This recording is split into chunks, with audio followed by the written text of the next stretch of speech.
internationale berøringsflader. De store internationale berøringsflader. Noget af det, der bekymrer mange, det er, har de danske husstandsvindmøllefabrikanter nogen reel chance for at kunne konkurrere ud på verdensmarkedet i forhold til for eksempel kinesere?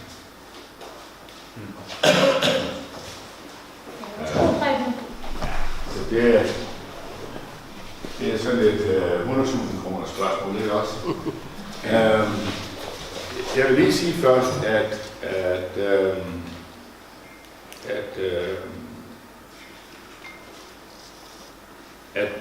det der er, altså det lå jeg ikke at sige i mit indlæg, at de danske producenter, synes jeg, der i den korte periode, der var et marked fra 2010 og så 2 år frem, kom virkelig ind og leverede en fremragende præstation. Udmærkede produkter, der kunne hæve sig omgående, og som også i praksis har vist sig at være velfungerende, og som jeg også mener, der vil være, det mener, der er et internationalt marked for. Vi kan snakke om, der er forskellige ting, at et produkt skal opfylde. Det er noget med pris og kvalitet. Det er pris, det er kvalitet, det er også støj, det er en række andre ting. Og jeg mener, at de danske produkter, de absolut vil kunne hæve sig på verdensmarkedet. Men de er, og det sagde jeg ofte, at de bliver mishandlet af de danske myndigheder. Og det er fordi, man i Danmark ikke forstår det her. Man forstår ikke, hvad det er for et produkt, vi her med at gøre. Og vi kan bare se nu her med planlægningen her til sidst, ikke sandt? Man forstår ikke, hvad det er. Det er noget med natursyn også. Men lige så vel altså, som der var en gang, man mente, at alle danskerne lige kan putte sig i højhuset, ligesom Høje Gladsaxe eller Gjellerup. Så kom det nej, der var også nogen, der gerne ville gå i deres eget hus, ikke også?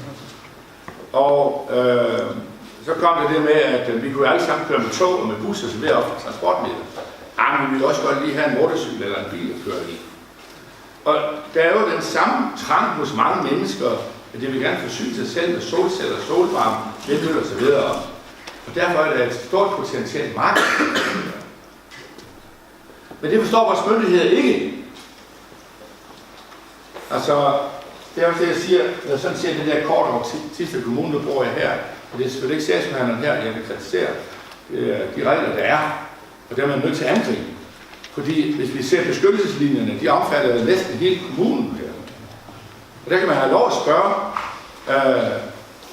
der er jo der beskyttelseslinjer, hvor der dyrkes landbrug. Burde det på der beskyttelseslinjer?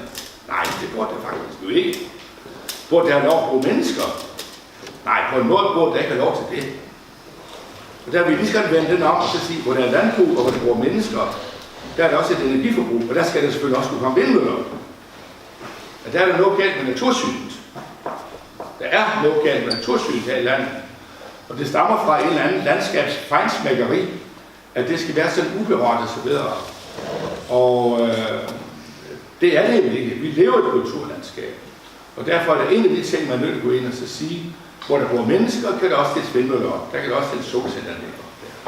Og det er man nødt til at gøre til et politisk tema. Den enkelte sagsbehandler skal jo med det her at gøre. Det er nødt til at gøre til et politisk tema. Og der kan vi så få et stort marked for danske vindmøller. Og der skal være et stort hjemmemarked for os, der kan klare sig ud. Det vil jeg jo egentlig voldsomt om nogen, du var med fra starten med de store vindmøller, og ved også, at fordi vi har et hjemmemarked, kunne vi gå på det sportmarked. Men altså, det er et marked i tusindtals, ikke også? Og nu kan vi se England der, jeg tror det var Morten, der nævnte, at der var 85.000 vindmøller i England. Og det kan være, at der er andre markeder, der efterhånden lukker op. Så jeg kan ikke sætte noget tal på, hvor stort det her marked er. Og det er ikke også, hvem skulle tro, det var i England, ikke også? Fordi det er jo restriktivt på andre felter. Men altså, der har man så sagt, det er noget, der hører til i det åbne land, der hvor folk bor i det åbne land.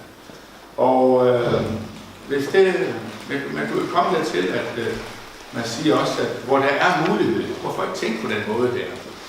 Folk kan leve det der sådan undertrykte, ikke også undertrykte i forhold til vores myndigheder. Og så sige, hvor der er en mulighed for at forsyne sig selv CO2-neutralt, der skal man det også. Det kan også ske i fremtiden, at vi er nødt til at kigge på tingene på den måde der. For så at få løsnet op på den der meget, meget restriktive linje, som sådan noget som Dansk Naturfredningsforening repræsenterer.